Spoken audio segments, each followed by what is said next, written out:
Энэхүү контент нь гэмт хэрэг, согтууруулах хундаа болон хууль, бус үйлдэлийг өдөөнд орхирах зорилгогүй бөгөөд сонсогч та бүхэнд сэрэмжлүүлэх үүднээс хүргэж байна. Гэмт хэрэгт холбогдсон хүмүүсийн нэр, газар орны байршлыг өөрчлөн эсвэл тодорхой дурдлаггүй хүргэж байгаа учраас хэн нэгний хувийн нууц болон нэр хүндэд халдах сэтэл агуулаагүй болно. Аллах болон гэмт хэргийн тухай наривчлан дурдах учраас энэ төрлийн мэдээлэлд эмзэг эсвэл насанд хүрээгүй бол цааш сонсохгүй байхыг хүсье.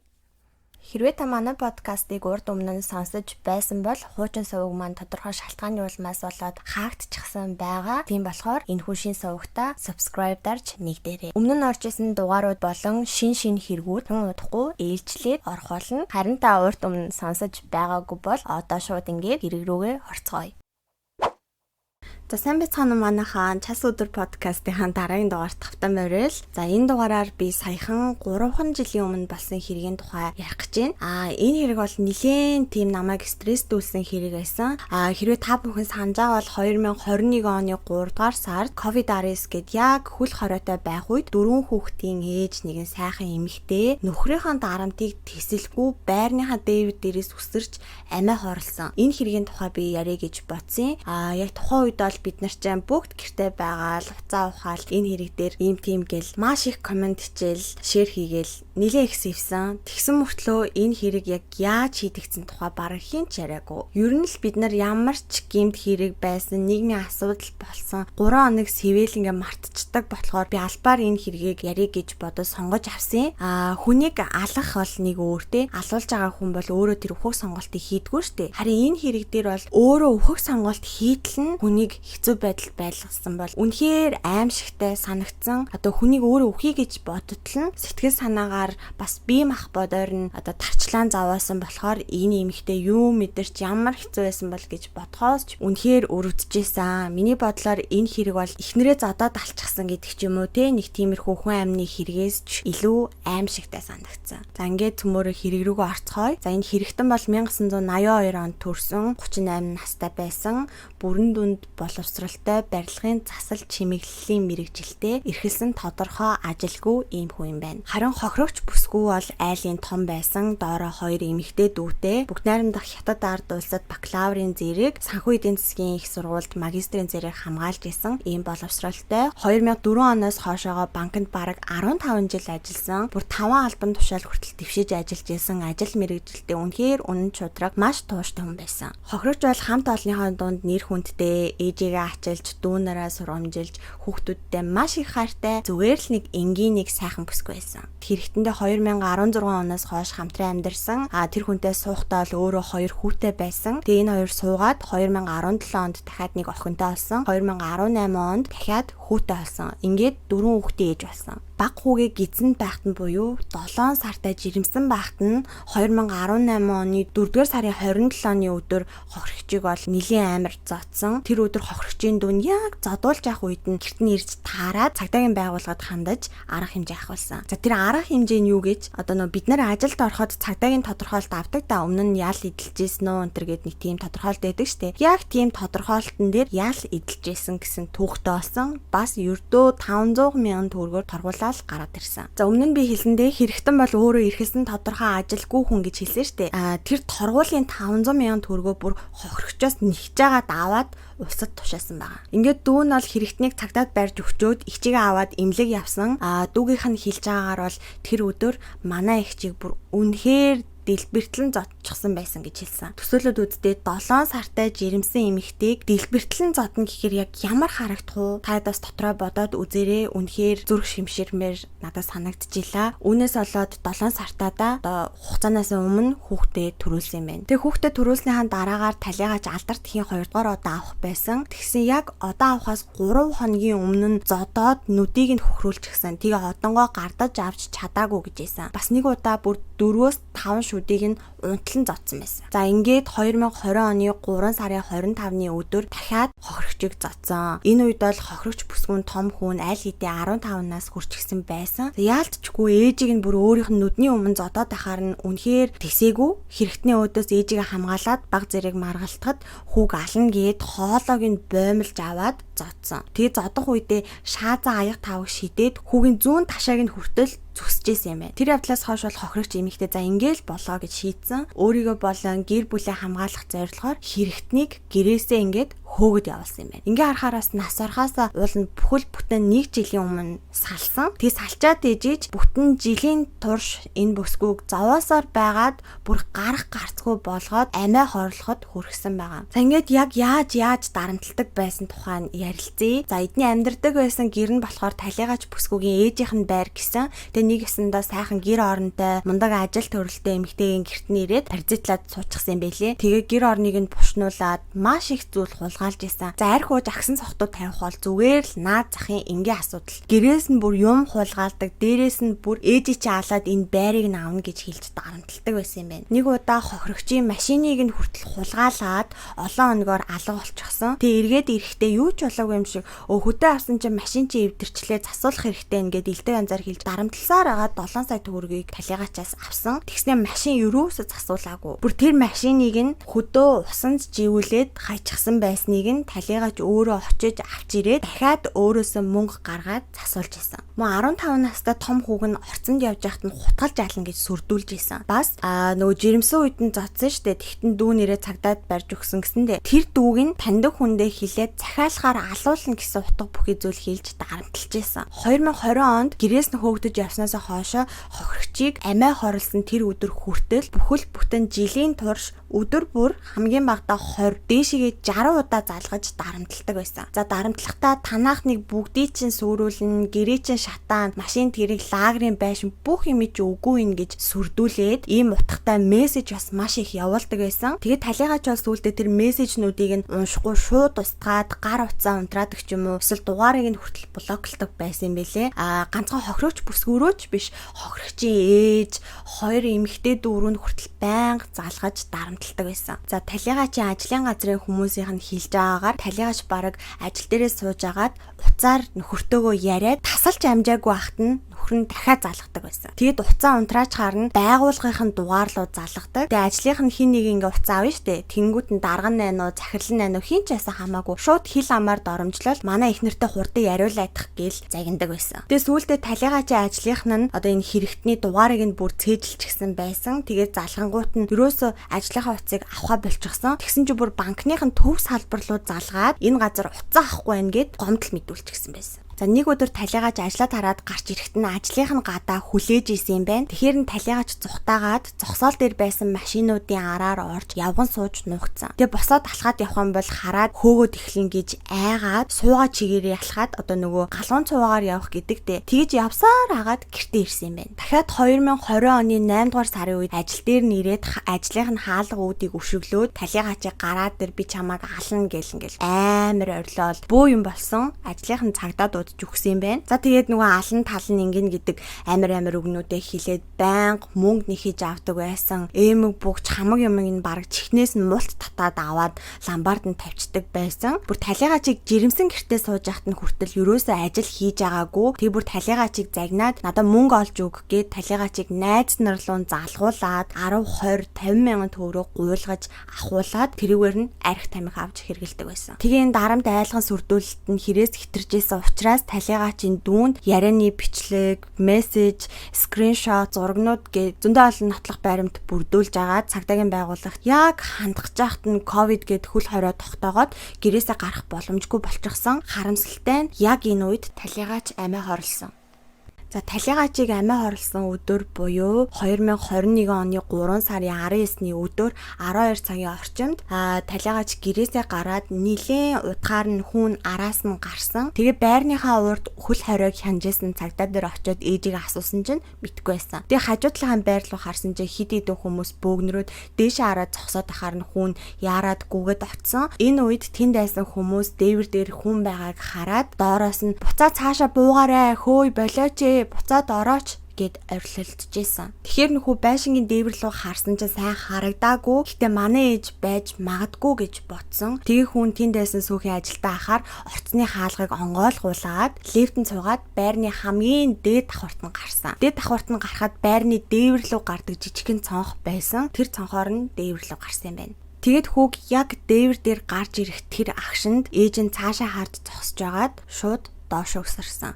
Хүн сандраад эргэж байрны гадаа гарч ирэхэд ээж нь орцны гадаа газар унчихсан байхыг олж харсан. Энэ үед Баянзүрх дүүргийн 1-р хэлтэст 12 цаг 24 минутанд 15 давхраас хүн өсрөх гэж байна гэсэн дуудлага мэдээлэл ирсэн ч 3 минутын дараа буюу 12 цаг 27 минутанд өсөрсөн тухай дуудлага дахин ирсэн. Том хүн хэлэхдээ ээж минь бид нарыг үргэлж өнчин өсгөхгүй гэсэндээ бүгдийг твчиж явдаг байсан. Хэрэгтэн зодуулчаад бид нар руу хараад зүгээрээ ээж нь яахчгүй миний хүүхдүүд харж болохгүй шүү гэж хэлжсэн. Би 3 дүүгээ аваад цаашаа өрөөндөө ордог байсан.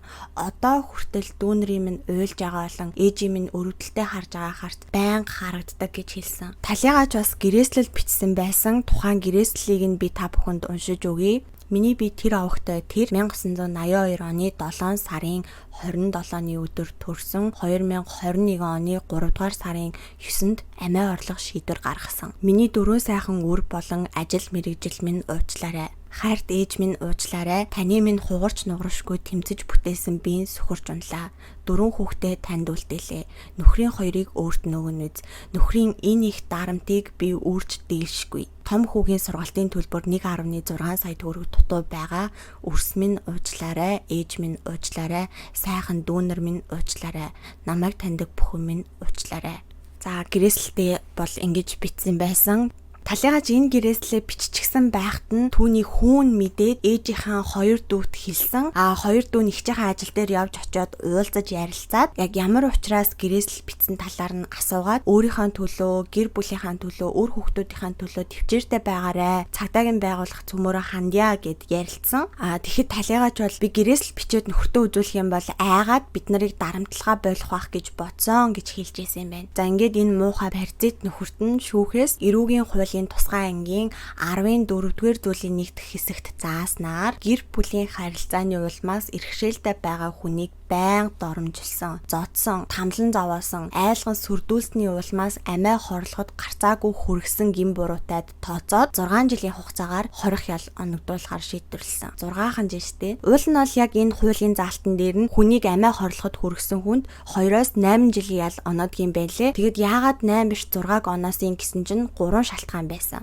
За нэгдүгээрт нь бол хор уршгийн шинж чанар арилахгүй нөхөгдөхгүй гэж хэлсэн. Энэ бүр яг юу гэсэн үг юм бэ те? Одоо угаасаа энэ хүн ухцсан болохоор гэж байгаа юм уу?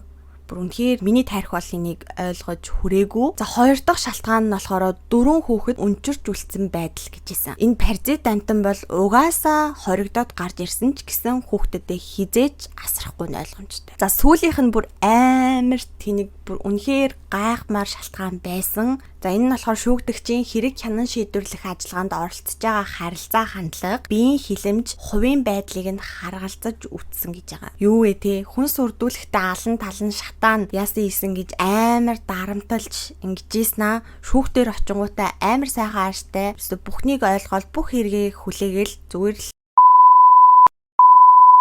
дахиад арайчтэйгээд бүр эрүү мултармаар дахиад нэг шүүхийн шийдвэр гарсан. За энэ нь юу байсан бэ гэх юм бол 2021 оны өршөөл үзүүлэх хуульд хамруулсан. Энэ балаа өршөөлийн хууль дээр нь үндэслээд бас хэрэгтний ээж нь өндөр настай сахарын хүнд өвчтэй асрах хүн байхгүй зэргийг нь харгалзаж үзээд нөгөө нэг онооцсон байсан 6 жилээс нь дахиад бүр 2 жилийг нь хөнгөлцсөн. Тэгээ ерөөсөө 4 жилийн хугацаагаар хорих ялаар шийтгсэн. За тэгээд энэ яг яадаг балаа өршөөлийн хуулийн бэ гэд би хайж олоод уншлаа. Энийг бас бүтэн ихээр нь та бүхэн уншия гэх юм бол Legal Info гэд байгаа. Одоо бүх Монгол улсын хуулиуд байдаг юм сайт байдаг шүү. Тэндээс ороод уншаад үзээрэй. За тэгээд энэ хуулийнхын зорилтыг нь би бас хэлж өгье. Тулгар төр байгуулагдсны 2220 жил, Их Монгол улс байгуулагдсан 815 жил, ардын хувьсгалын 100 жилийн ойг тохиолдуулан хүмүүнлэг энэрэнгүй ёсны зарчмыг удирдгал болгон гэж байгаа. Хүмүүнлэг энэрэнгүй гэж байгаа шүү. Коронавируст халдвар, цар тахлын нийгмийн эдийн засагт үзүүлэх сөрөг нөлөөллийг бууруулах зорилгоор зарим гэмт хэрэг зөрчил үйлдсэн хүн хуулийн этгээдийг эрүүгийн хариуцлага зөрчлийн шийтгэлээс нэг удаа өршөөн хэлтрүүлэх, чөлөөлөх, хасах, ялын төрлийг солих тухай зорилттой хууль байсан. Нийгэмд үзүүлэх сөрөг нөлөөг бууруулах зорилгоор хүмүүнлэг инэрэнгүү ёсны зарчмыг баримтлаж бүр ямар ч логик алга. Тэгээ 2021 онд ямар ч байсан 4 жилийн ял авсан. Тэгээд энэ ялаа бол нээлттэй 20 ангид идэх юм байлээ. Өдөд баг хугацаанаас өмнө суллагдчихсан байж магадгүй гэж би бас бодож байна. Тэгээ бүр гарч ирээд талигаа чи ар гэрийг яаж дахиж дарамталж байгаа бол тэгж магадгүй гэж ботхоос би бүр үнэндээ амар айж байна. Ийм асуудлыг Монгол улсын хуулийн хүрээнд бол яг яаж хийддгийг нь бол би үнэхээр хэлж мэдэхгүй байна. Америкт бол нөгөө нэг 100 метрээс дээш ойртож болохгүй энэ төр гэл хууль байдаг штэ. Тийм хууль бас Монгол баг байдгүй баха. Тэгэд хууль эрх зүйн мэрэгжлийн сонсогчд байх юм бол доор санал бодлоо хуваалцаж биднэрт мэдлэгээсээ хуваалцаарай. За яг өршөөлийн хууль бол байж болохын хувьд бол болно. Тэ хилс гэргээр шоронд орчихсон хүмүүс эсвэл иргэний хэргийн маргаанууд ч юм уу те санамсаргүй нэг найзыгаа зогсон чинь тэр нь ингээд хэрэг үүсгэсэн ч юм уу иймэрхүү асуудлууд дээр ингээд үйлчилж болно. Гэхдээ хүчингийн хэрэг үйлцсэн, хүүхд хүчирхийлсэн, хүн алсан, хүнийг ингээд үхэх нөхцөл байдалд шууд хүргэсэн ийм хүмүүс яагаад өршөөлийн хуулинд хамрагддığım бэ? За би бол подкастаа бэлтгэх гээд Монголд олсон зөндөө их хүн алсан, мөчүүлсэн, хүчиндэж алсан, зодсон гэд бүр зөндөө амар хэрэг уншсан. Энэ хэрэг шиг ингэж баахан асуултын тэмдэгтээ үлдсэн, стрессдсэн хэрэг бол үнэхээр надад гарч ирээгүй. Бас сонсогчд маань бас мэдж байгаа ах. Би өмнө ярьсан хэрэгүүд дээрээ хизээж шүүхийн шийдвэр дээр нь эсэргүүцсэн өнгө аястаа бол ярьж байгаагүй. Энэ хэрэг дээр бол үнэхээр гайхаж байна. Ядаж тэр энэ хуулийнхаа дагуу хамгийн дээд хэмжээ буюу тэр 8 жилийг нь ядаж өгчихгүй дээ гэж бодож үнэхээр харамсаж байна. За талигачийн гэр бүлийнх нь бас эмгэнэл илэрхийлмээр байна. Энэ хэрэгтэн паразит нөхөрл буруутай болохоос талигачийн гэр бүл, дүүнер, хүүхдүүд нь бол ямар ч буруугүй шүү. Хэрвээ сонсвол бас өөрсдийгөө битгий буруутгаасаа гэж хүсмээрээ. Хэрвээ сонсогч та сингл бол удахгүй хостой болох гэж байгаа бол эсвэл хин нэгэнтэй дөнгөж уулзаж эхэлж байгаа бол энэ шүүх цэгийн гээ сайтаар ороод тухайн хүнийхээ нэр усаар нь ч юм уу, регистрийн дугаараар нь ч юм уу хайгаад бас нэг удаа үзээрэй. Урд нь бас ямар нэгэн гэмт хэрэгт холбогдсон өмнөх найз бүсгүйгээ эхнэрээ зодчихсан ч юм уу, зодоод бүр алчсан ч хүн байх юм билүү хэм мэдлээ. Магадгүй энэ хэрэгтэн шоронгоос гараад ирчихсэн. Дахиад нэг эмэгтэйгийн тархитлагыг нь эргүүлээд явж иж магадгүй. Бид нар үндсэн хуулийнхаа дагуу энэ мэдээллийг авах хэрэгтэй байгаа. Шүүхийн шийдвэрийн цахим сан шүүх цэгийн гэд KH-тэй бичээрэй. Энэ хэргийг хаагаад үсэх юм бол хэрэгтний нэр нь шүүх цэгийн дээр бүр бүтнээрээ бичигдчихсэн байгаа. За Монголд олсон гэмт хэрэг ярихад нэлээд том нэг дутагдaltaй тал байдаг. Тэр нь болохоор гэмт хэрэг үйлцсэн хүний болон гэмт хэрэгт өртсөн тэр хохирогч хүний яг нарийн сэтгэл зүгэн тодорхойлсон тодорхойлт эмчийн дүгнэлт бол бараг байдаггүй. Ерөөсөө ингээд сэтгцийн хувьд эсвэл эрүүл бус гээл хайчдсан байлээ. Энэ хэрэгтнийг харахаар бүр нэг тийм хүн дарамтлаад түүнээсээ таашаал авдаг тийм садист төрлийн хүн шиг надад санагдсан. Садист зан чанартай хүмүүс бол та бүхэн бас мэдж байгаа байх. Хүүхдтэйгээс эхлээд хин нэгэн хүний нөлөөнд дарамтанд ингэж өссөн байх магадлал өндөртэй байдаг. Тэгэхээр бас энэ хүний бэкграундыг нь чек хийсэн бол илүү сонирхолтой юм үнцэг гарч ирэх байсан байх гэж би бодсон. За тэгээд бас яг тэр жирэмсэн байхад нь зодоод бүр хүүхд нь хугацаанаас өмнө ингээд дутуу төрчөөд байхад нь 500,000 төгрөгөөр шүүхээс ингээд торгоод гаргачихсан байсан. Тэрийг уншаад бол үнэхээр миний тарих бол хэдэн минут ингээд бүр ингээд гайхаад гацсан. Бүр гайхаад ахын тэгээ зодуулаад хүүхэд нь дутуу төрчөөд ахад 500,000 төгрөгийн хохирол юм уу. Тэгээ тэрийг нь уус авсан гэж байгаа штеп. Нөгөө нэг гудамжаар алхаад явж байхад нь машин ус цацах юм бол ус цацсан машиных нь хүн 100,000-аар торгуулад улсад мөнгө өгнө. Цацуулсан хүн нь бол тэгээд халтар хувцастай үлддэг. Яг тэрнтэй бүр адилхан санагдсан. Тэгээд хохирогч эмэгтэй маань доороо 2 эмэгтэй дүүтэй, дээрэс нь ээжтэйгээ бас бага насны хүүхдүүдтэйгээ ингээм амьдардаг. Дандаа өөрийгөө хамгаалах чадваргүй эмэгтэйчүүд, хүүхдүүд хөгшин хүн байсан штеп. Тэгэхээр энэ паразит нөхөр энэ хэдийг ингээ хамгаалах эрхтэй хүн байхгүйг нь дайлимдуулаад дандаа дарамтлагдаг байсан гэдг нь харагдаж байгаа. Бас өөрөө хөгшин ээжтэй хүн байж яаж хүний ээжийг алаад байрыг наавна гэж тийм амар муухай үг амнаас унгаж чаддаг байна. Өнөөдрийн дугаартай хамт байсан та бүхэндээ бүгдээрэнд нь маш их баярлалаа. Миний хувьд гэх юм бол өмнөх дугаарууд дээр өөрийн хувийн сэтгэгдэл эмоц ол ил гаргаж байгаагүй. Энэ дугаар дээр бол үнэхээр их бухимдлаа. Бүр бухимдахын ч аргагүй юм шүүхийн шийдвэр гарсан муухай хэрэг байлаа. Энэ хэргийн тухай санал бодлоо та бүхэн бас комент хэсэгт бичиж үлдээгээрэй. Өнөөдрийн дугаараа энэ хүрээд дуусгая. Мөн та subscribe дарж амжааг байх юм бол subscribe дарж биднийг дэмжээрэй. Баярлалаа. Баяртай.